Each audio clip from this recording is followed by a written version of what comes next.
relax.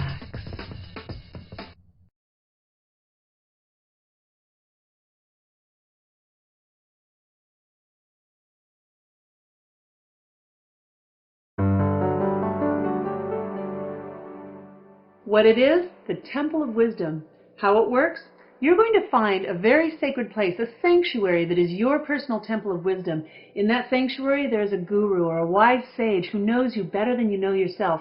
This sage is going to guide you and advise you and help you to heal and resolve those issues that you have with food.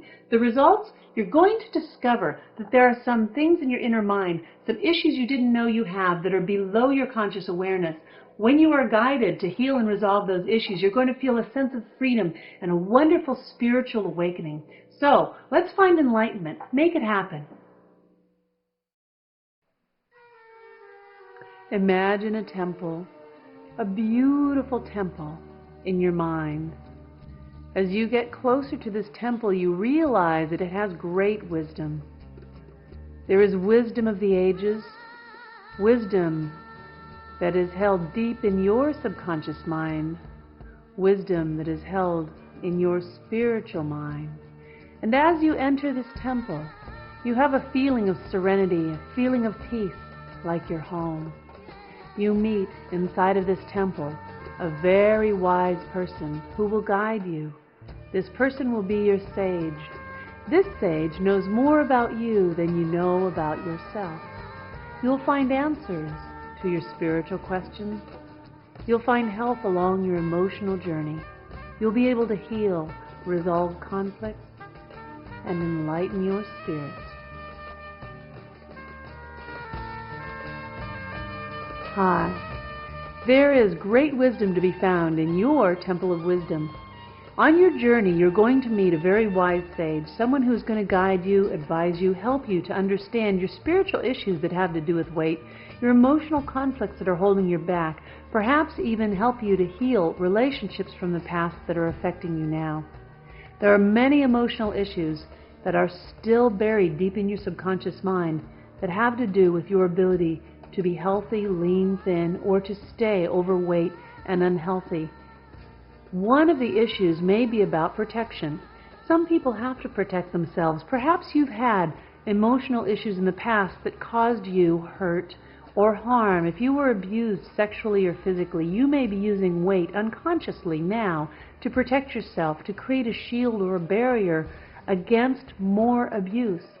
Some people are protecting themselves against love. Perhaps when you were brought up, you didn't have the most positive experience of feeling loved and worthy, and some of the anger that turned inward created an emotional shell, and as you grew and grew, you found ways to create a harder and thicker shell that became the weight that is on your body.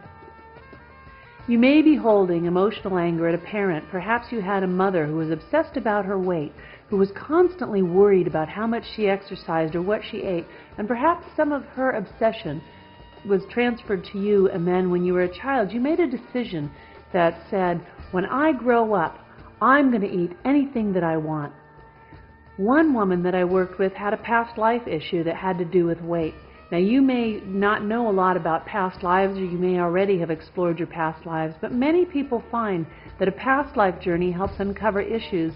Perhaps they're a metaphor that your mind creates in order to help you heal. Perhaps there really are past lives. We don't really know, but they are very healing. If you find out that your mind has, in a past life, starved to death, or perhaps been deprived, or maybe you were a slave that was tortured and the only reward you got was food. Perhaps you brought that issue into your life now, and the one thing that gives you security and comfort and makes you feel safe is having more than enough food. Past lives could be a metaphor, they could be real, but one thing for sure, if you do any work with your past lives, you will find tremendous healing. I know that a lot of clients that I've worked with have had past life experiences where they either starved to death or they were deprived or they had tremendous conflicts about food. Whether it's a metaphor or if it's real, when they resolved it and cleared it up in their mind, they felt a sense of freedom, a sense of peace around food, that it wasn't desperation, and they didn't feel that deep, gnawing need to have to eat all the time. Another kind of emotional issue may be the circumstances that happened around your dinner table. Maybe there was punishment around food. Maybe when you sat at your table you were forced to eat every bite. And you had to eat so much food even if you didn't like it or even if you weren't hungry. And maybe you were punished when you didn't eat enough food or you were punished for eating too much. Perhaps there was so much negative emotional association around food that now your mind doesn't know any other way but just to eat more food. One woman that I worked with, she didn't know why. She baked all these cakes. She would bake beautiful cakes and frost them just for herself, all by herself at home, and then she'd eat the entire cake. We did what's called regression to cause, and she regressed into her childhood, and she discovered that in her childhood, the times when she felt most loved was when she would bake a beautiful cake. At 12 years old, she would stand there with her beautiful cake. Her family would gather around, and they would admire her cake and tell her how much they loved her and how special she was. Now, consciously, she doesn't know why she has to bake cakes. She's lonely. She's living by herself. But somehow, on some level, baking a beautiful cake connects with her as love. Another woman had an interesting story. When she came to see me, she had a good marriage and she was happy, except that her weight had gone up about 220, 230 pounds, and she was gaining weight almost every day. She says, you know, I've lost weight before, but I can't get back down under 200 pounds. I was 150, and now it seems every time I get close to 200 pounds, I binge. I stop and I eat everything I can find. I go to every fast food place until I'm absolutely sick. So we did what is called a regression to cause. We asked her mind to regress to the cause of the problem, whether it's in adult life or childhood life, doesn't matter. And what she found out was that even though consciously she felt that she had a good marriage, she didn't like her husband. And then she remembered from a time many years ago when she was gaining some weight, her husband said, if you get up to 200 pounds, I'm leaving you. Well, at that time, the marriage might have been a little bit happier, but now, a few years later, her mind remembered that he said if she got up to 200 pounds, he's leaving her. And now she didn't like her husband anymore. He was being verbally abusive and there were some problems in the marriage. So her mind took this literally, that if she stayed over 200 pounds, he would leave her. And to her inner mind, that was a positive thing. She felt that unconsciously, that being heavier would help fulfill what she needed, which was to get away from her husband. So of course not everyone's issues are that serious, and in that case it doesn't mean that you leave your husband. It means that there's some things that need to be repaired or healed, just as she did, and she repaired a lot of the aspects of her marriage, and she lost the weight. As soon as we discovered that she had been unconsciously working on staying over 200 pounds, her weight dropped down, and she got down within a month or so under 200 pounds, and she continued to release the weight. In fact, she came back to my office about 3 months later, and I hardly recognized her because she was just little and trim and cute as a button. So when you find out what your issue is, it doesn't mean that you have to solve the problem. It simply means that you need to know about it on a conscious level so you have a choice, so you can make a different decision. That's probably the biggest key to all of this. It doesn't mean that you're going to find the ultimate answer to the conflict, or you're going to have to get divorced or, change relationships with people. It just means that you need to know about it. Once you know about it consciously, then you have a choice. Then you have the power to do it differently. Another emotional issue that one of my clients had was that her weight was protecting her from being unfaithful.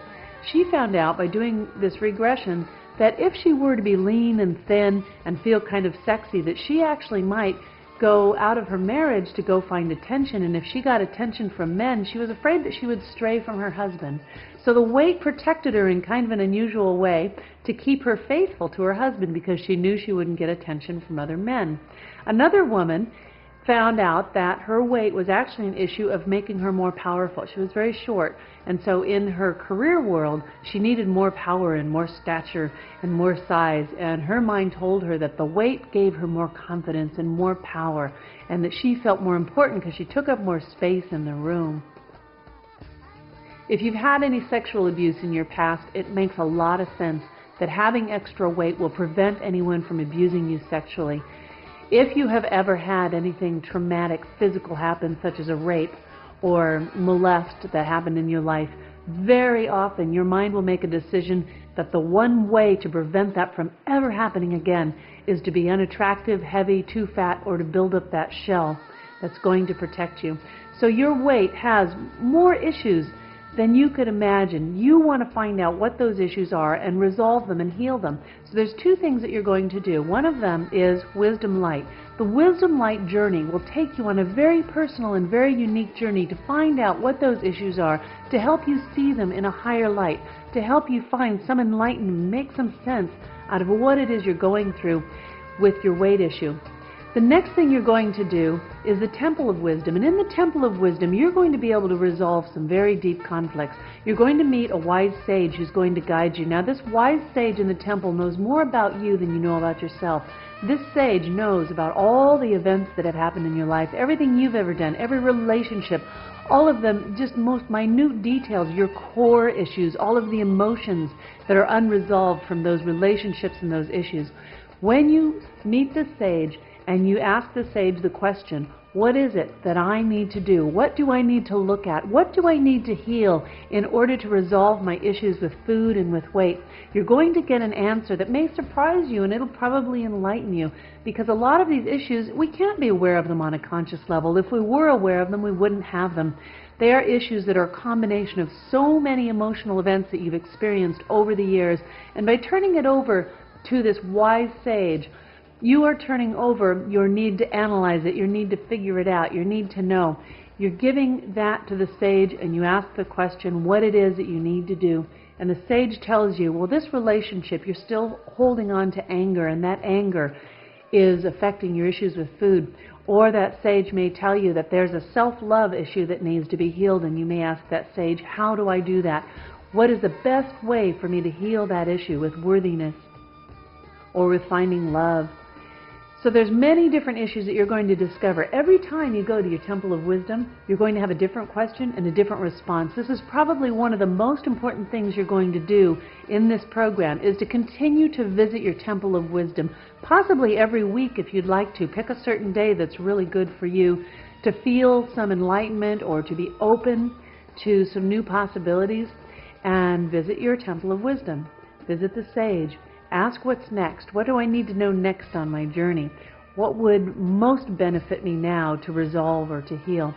You will be amazed at what you'll learn about yourself, about what issues that perhaps you didn't know you had. And the best thing of all is once you know what they are, you can heal them and you can resolve them. And you'll notice a very different attitude, a different feeling, different emotions, and a different love.